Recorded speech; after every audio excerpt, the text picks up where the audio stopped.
শুভেচ্ছা। আজকে আমরা যে ছোট্ট ভিডিওটা করব সেটা হচ্ছে সাপের কামড়। আসলে কি জানো তো, সাপ হচ্ছে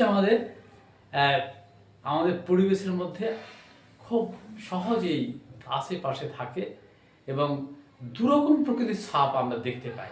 যে সাপগুলো সাধারণত বিষাক্ত, আর এক ধরনের সাপ রয়েছে যেগুলো বিষ নেই অথচ বেশ মোটা সোটা এবং বড় সড়ো, ভয় পাই আমরা। সাপ দেখলে আমরা ভয় পাই।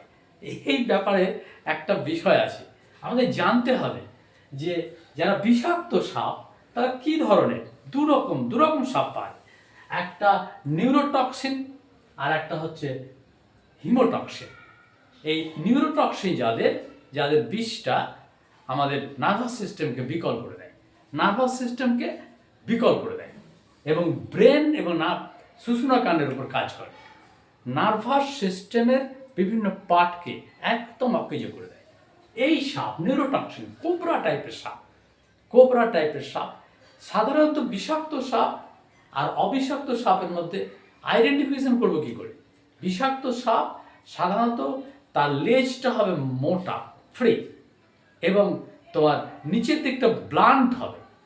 আর যে বিষাক্ত সাপের মুখের মধ্যে একটা থাকবে, দাঁত থাকবে। এই দাঁতটা দুটো দাঁত এমনভাবে ঢোকাবে যাতে তাদের একটা গ্যাপ থাকবে, এই গ্যাপটা দেখা যায়। আর অবিষাক্ত সাপের মধ্যে লেজটা পয়েন্টেড হয় এবং সাপটা বেশ লম্বা হয়, তার সঙ্গে তেড়ে কামড়ানোর একটা প্রবণতা থাকে এবং অনেকগুলো দাঁত থাকে। যদি কোথাও সাপ কামড়ায় তাহলে সাপের দাঁত দেখেই বোঝা যায় যে সাপটা বিষাক্ত না অবিষাক্ত। বিষাক্ত সাপের ক্ষেত্রে দুটো দাঁত থাকবে, একটা গ্যাপ থাকবে তাদের মধ্যে। আর অবিষাক্ত সাপের অনেকগুলো দাঁত একসাথে থাকবে, প্রয়োজনে মাংস ছিঁড়ে নেবে।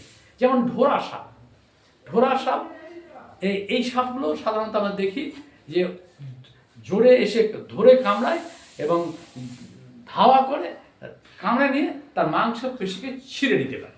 এই ধরনের দাঁতগুলো একসাথে থাকে, এদের কোনো টক্সিন নেই। অথচ আমাদের মনে হয় যে সাপ কামড়ার একটা আতঙ্ক। এই আতঙ্কটা কাটিয়ে তোলার জন্য আমাদের দুটো সাপ, নিউরোটক্সিন, হিমোটক্সিন হচ্ছে ভেতরের রক্তকে জমাট করে দেবে। ভেতরের রক্ত বাহির মধ্যে যে রক্ত, সেটা মাঝে মাঝে জমাট বেড়ে যাবে। এই যে হিমোটক্সিনের কাজ। এই হিমোটক্সিন টাইপের কাজ হচ্ছে সাপ হচ্ছে তোমার জলবোড়া টাইপের যে সাপটা দেখি সেখানে আমরা দেখা যায়।